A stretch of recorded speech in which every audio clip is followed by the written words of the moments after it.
We're trying to be positive about the stock market. I've seen this bad trend of people either only talking about the positives of investing, of, oh, I made X amount of dollars trading this stock, or making fun of people that, especially I see a lot on Wall Street bets, is pointing out when people have huge losses and be like, man, that guy's an idiot. I would never do something like that.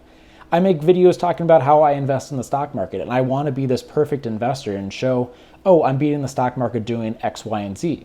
But sometimes things happen where, things don't go according to plan. So in this video, I'm going to talk about my trade on Peloton, ticker symbol PTON, go over the past year, talk about every time that I bought in and why I did so, talk about the earnings reports and the news stories that have pushed it down significantly in the past year and a half, and talk about how I lost 75% overall on my position, and explain what I did wrong, and more importantly, talk about why I made this trade in the first place and how I'm going to let go of losing trades in the future, and talk about some wisdom that I saw online that was a huge deciding factor in why I finally sold out of this losing position this past week. Before we get started, I have to say this is not financial advice. This is just my experience trading Peloton, and I'm very curious to hear what you guys have to say about losing positions and when you decide to sell them, or when it's better to hold on to them, hoping that they'll eventually recover.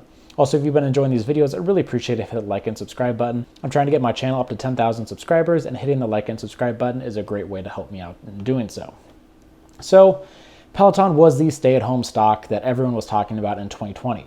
In 2020, it had total returns of 430%, but things have gone pretty south since that point. You've seen the selling off of stay-at-home stocks specifically, but Peloton was at the forefront. You've had the stay-at-home stocks like Zoom that has fallen off, but still has a decent amount of relevance. Peloton has had news stories in the past year that has really aided in the justification of selling it off at this crazy valuation that it was at. It's dropped 76% in 2021, and it continues to fall going into 2022. Peloton was a stock that I purchased in March of 2021, and I started out as a relatively small position, as I think most people should do when they buy into a new stock or a very hyped up stock. That way that if things go south quickly, I can sell out, take a little bit of a loss, but I can kind of see what happens, as a volatile stock has a very tough way of impacting your emotions. But this past week, we finally got some news that was the deciding factor in me selling out of a stock that I've been pretty much bag holding for the past 6 months or so.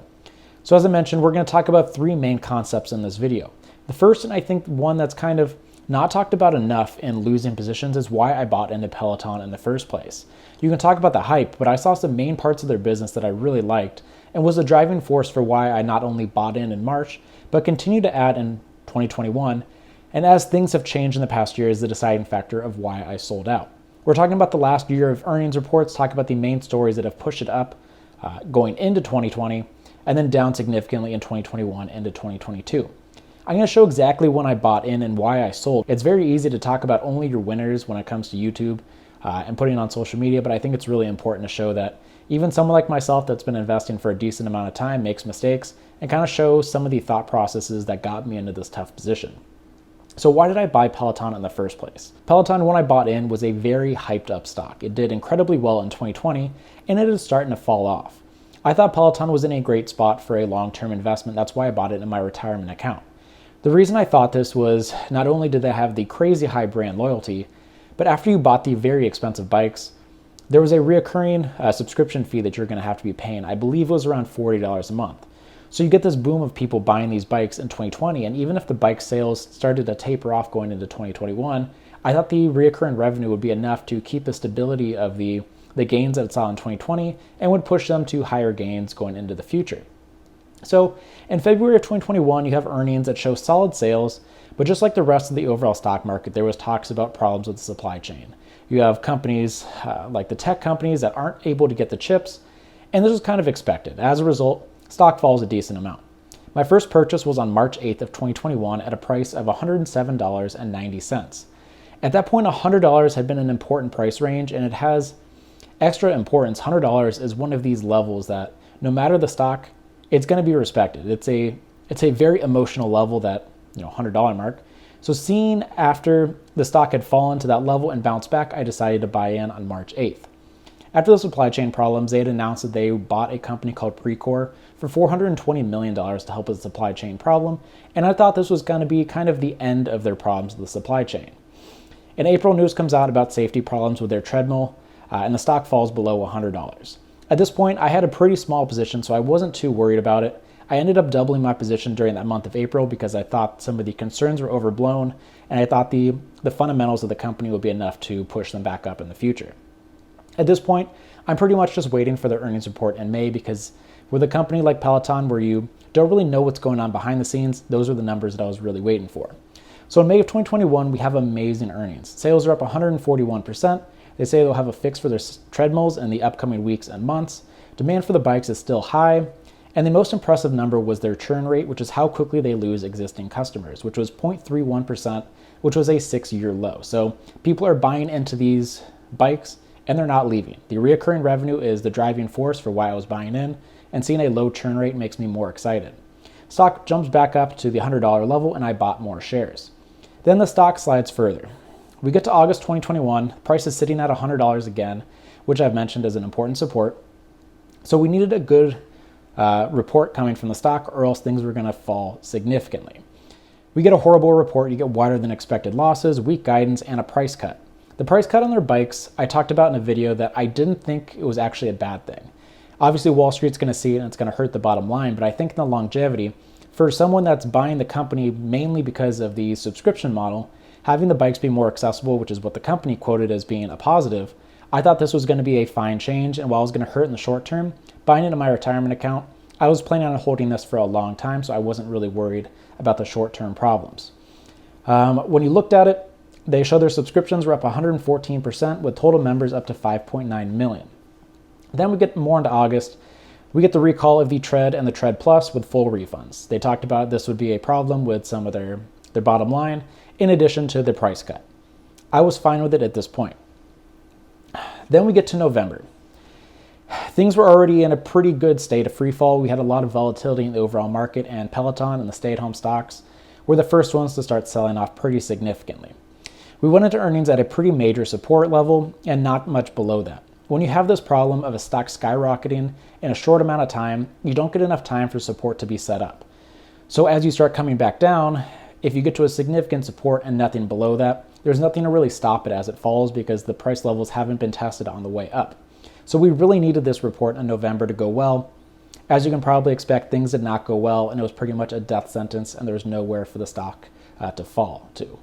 The stock falls 25% as they post a huge loss, and they slash their full year outlook, a loss of $1.25 a share versus the $1.07 that were expected, revenue miss of $8.5 million, and a net loss of $376 million after a net income of $69 million a year ago.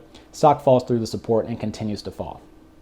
As the rest of the market was falling off at the end of last year and going into this year, Peloton continued to fall. As I mentioned, there wasn't a good support that was really going to catch it, and it was going to fall further than the overall market because people associated this as being a stay-at-home stock and not a growth stock like some of the other ones. But the final straw for me was in the past week. They announced that they're halting production on their bikes and treadmills as demand for their products wanes. Bikes production paused for 2 months. They'd already paused the more expensive, the Bike Plus, in December, and that's going to go on until June. They don't expect to produce any Tread Plus, which is the more expensive of the treadmills, in fiscal 2022, and there was a 6-week pause on treadmills.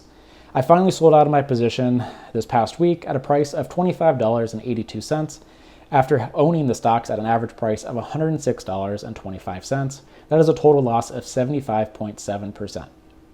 That's a huge loss. So why did I decide to sell out? As I mentioned, this was in my retirement account, so I really had no worries about a short-term fall. Some of the wise wisdom I heard in the past month was if there was a mistake on the broker's end and they mistakenly sold out of all your positions, especially the losing ones, would you take that money and buy right back in? The answer was no. I've gotten to the point now where Peloton, I don't see recovering up to that $100 mark, or I guess in my case, $106.25 in the near future. I still believe that it could be a decent investment if I bought in right now, but obviously that's not the case.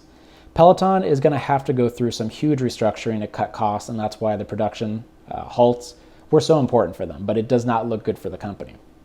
So I think that's really important to remember that when you're bag holding a stock, it's really important to understand if you're holding on to it because you think that the company can recover, or if you're holding on because you have so much money sunk into this company. It's the sunk cost fallacy. You already have a loss associated with it, so you don't want to let go and take that loss head on. I decided to finally sell out, and I used that to buy into Clean Harbors, ticker symbol CLH, which was my last video, and I'll link that above right now. So did I make any major mistakes when it came to investing in Peloton? Sure, you can look at it in hindsight and be like, oh yeah, you made a huge mistake. Of course, this was so easy to see coming. I think I did an okay job when it comes to Peloton.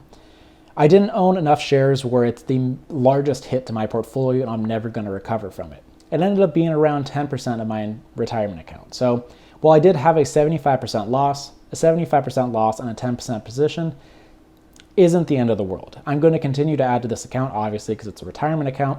So this will be a decent mistake, but it's not going to cripple me for the next 15 years and push back the time that I'm going to retire. When I look at the reason why I bought in, it was because of the high brand loyalty and the recurring revenue from their subscription model.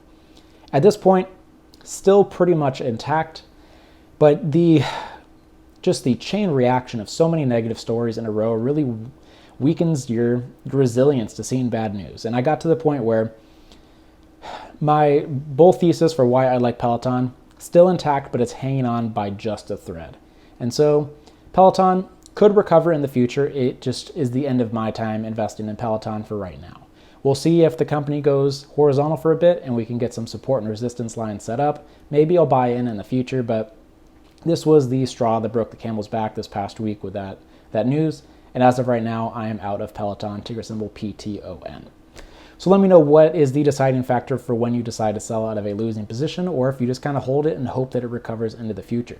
This is a stock that, I was pretty avid about. I was a big fan for a long time, and I think it's important in my integrity to talk about my losers, because while it's fun to talk about the stocks that you think will double in the next year and actually do, I think it's important to show that the stock market is not just a way that stocks go up 100% in a year. You have some big losers, and I think we don't have enough people on YouTube talking about their big losers, so I wanted to be the guy that comes out and said, hey, I took a 75.7% loss on Peloton. Here's what happened, and here's the mistakes I made and what I'll do next time. So I hope you guys appreciated this honesty. Let me know if you guys have had some big losses in the past couple years.